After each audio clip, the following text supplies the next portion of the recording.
My name's Dave Walsh. I'm one of the founding volunteers with the Well House in Bridge of Allan. This wee building has got a big history, and it's unique in that it covers one of the very early mine shafts over a copper mine, which is actually Airthrey copper mine. So today I would like to talk about the history of Airthrey copper mine, as far back as we actually know, because recordings really only go as far back as the 1600s. So I'm interested in caving. I've been caving and exploring for a long time. There's some pictures of me.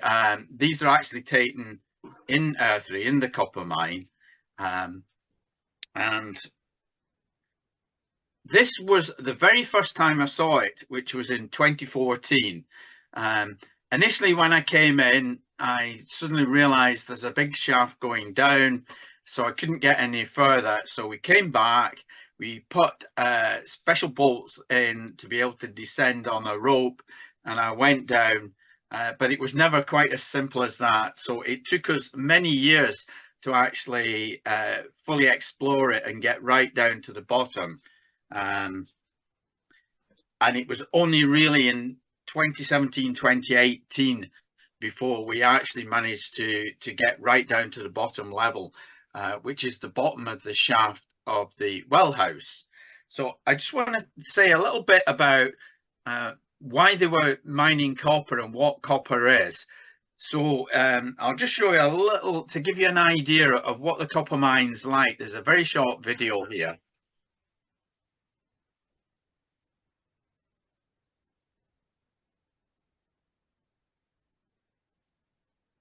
So this is just the very entrance going in at the top. And as you can see, it's quite a narrow mine because they just mine to the width of the copper ore, really. And that's the first shaft going down that I was stood on 9 years ago now.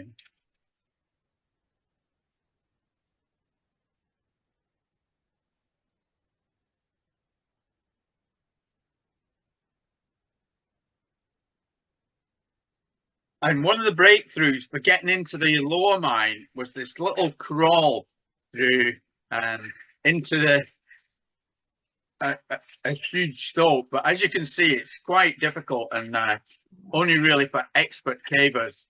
Unfortunately, we can't allow the public to access it because it's just so difficult to get in.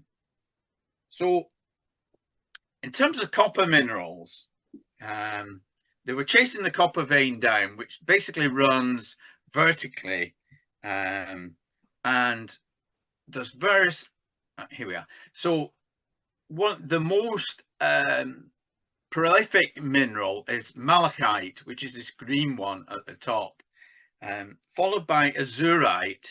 Now azurite,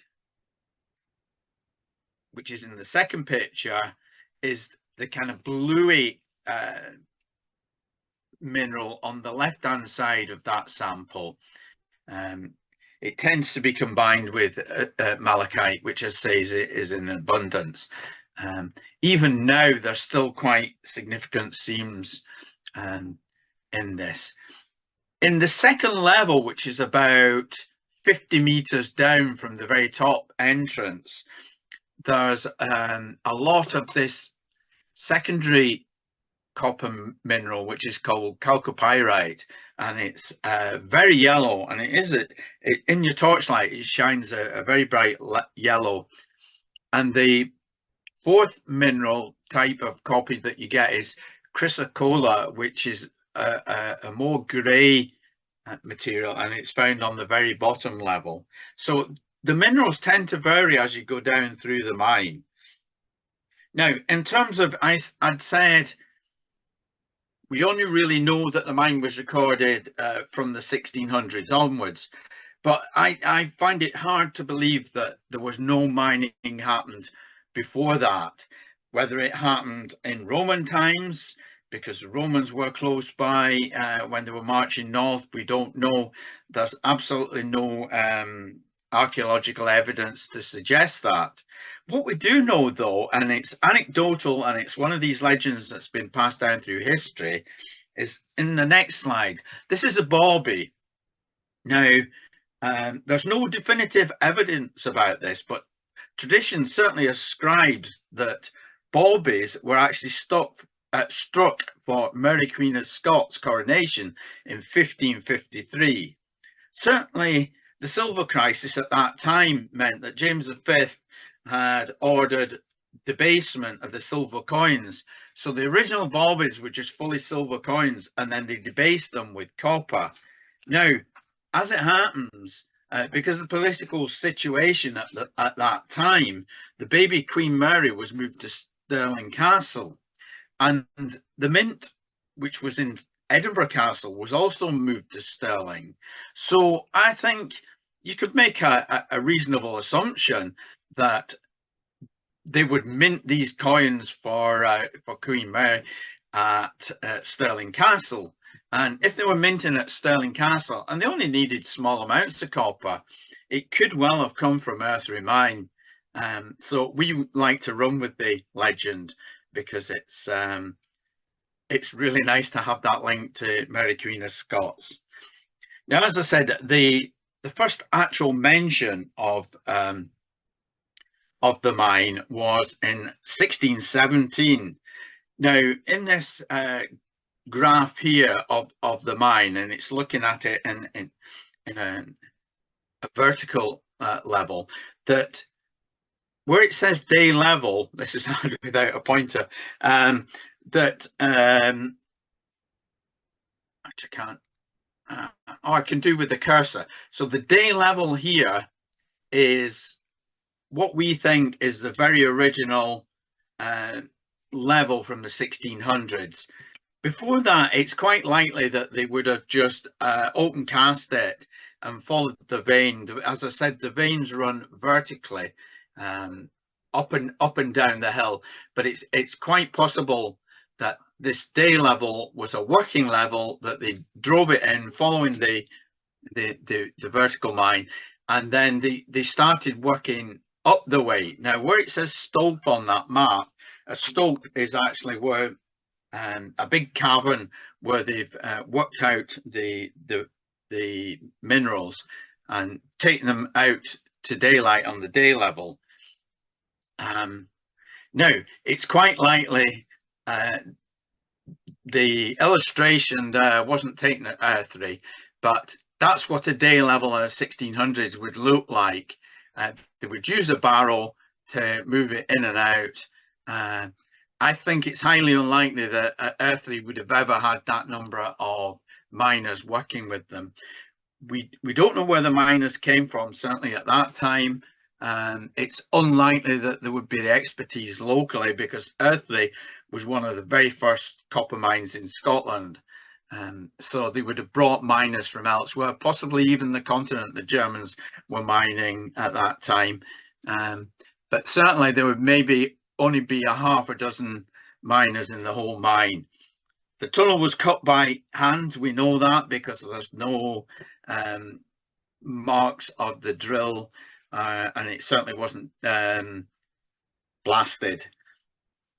There are the remains of flimsy wooden rails, and the rails would be to guide the barrow, like this barrow that's in the top left that this guy's pushing. Now, once they got the ore out, we know that they would dress it on site. That is, take the kind of the good ore away from the base rock, and it's quite likely that the wives of the miners would be there, and they would do that menial task, and then they would get ponies to take it. The roads were really poor at that time. Bridge of Ireland really didn't exist. It was just a hamlet with a number of very small cottages, and it seems likely that they'd be restricted to about 200 weights a load. So there's a lot of loads going out there, and it certainly wasn't smelted on site, and it was taken away.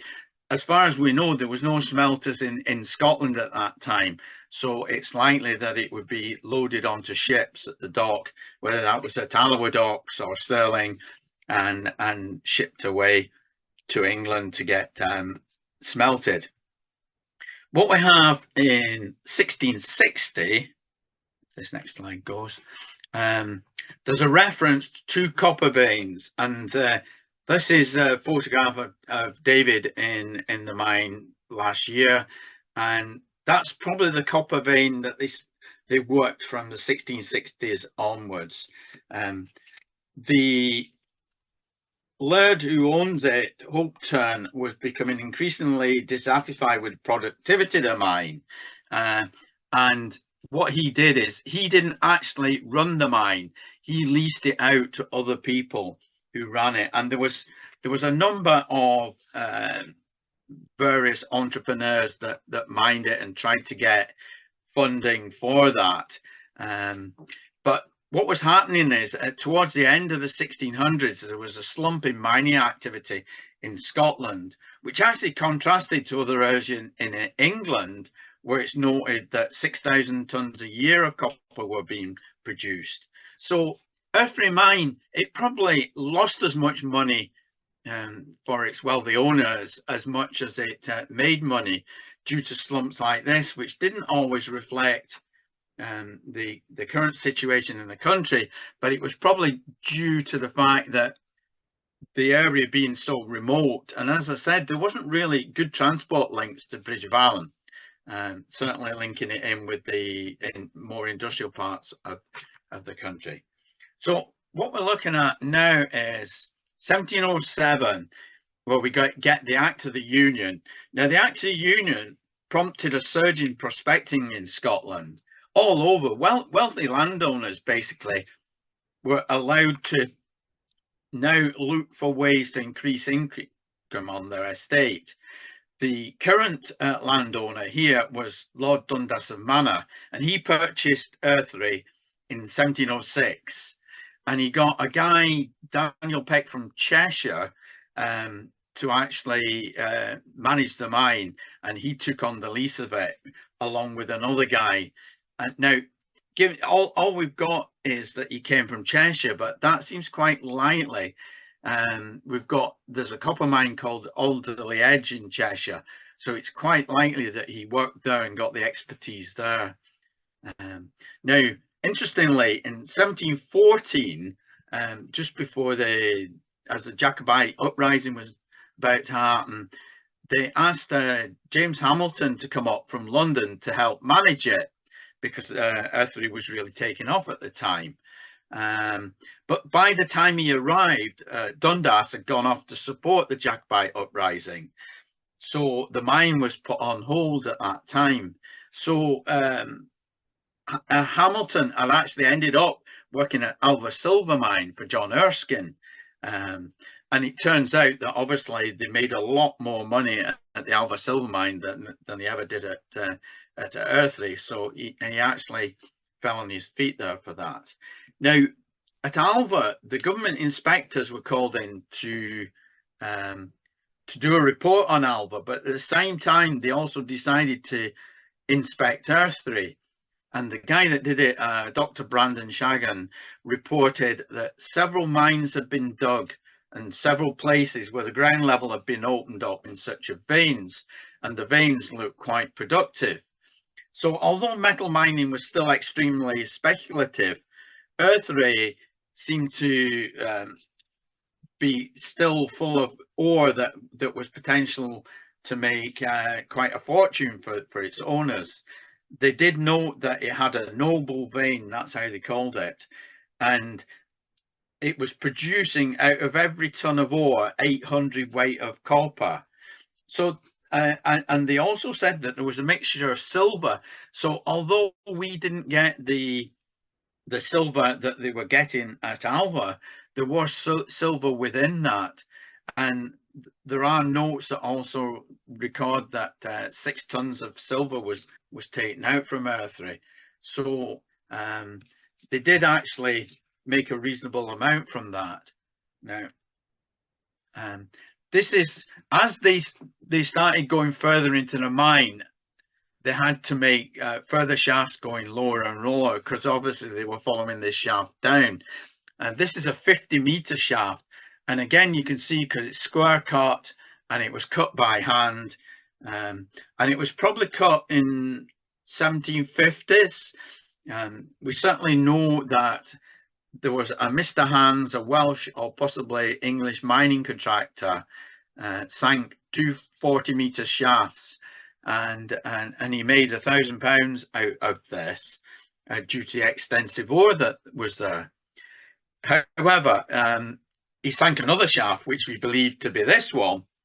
You can see how it's very different. It's in poorer ground, and it was made up of stone, a bit like a dry stone dike, just made, and there's no mortar holding that together. It's beautifully made, but the money that he'd made, he then lost on sinking this other one, because unfortunately there was no ore at the bottom of this one. At that time, he lived in the mine house, which was built in 1738. The oldest part of the house was a smithy. There was a joiner's shop. Now you can see in the middle illustration, there's ladders going up. So the joiner's shop would make these ladders. This is an actual coal pit, but a stir pit, but it was very similar situation that they had it in Airthrey. And they would build, we know that at some point they built winches for pulling up the sacks of ore. So 1763, there's some women that are contemporaries, and they would be on the surface dressing the ore, as I said, as it came out. On the right, we've got a lump of silver from Alva, but as far as we know, the geological situation that created silver at Alva is very different from that seen at Airthrey. Although we live in hope that you could find another piece of silver and we'll all get rich, but given its history, I think that's extremely unlikely. Now, in 1770,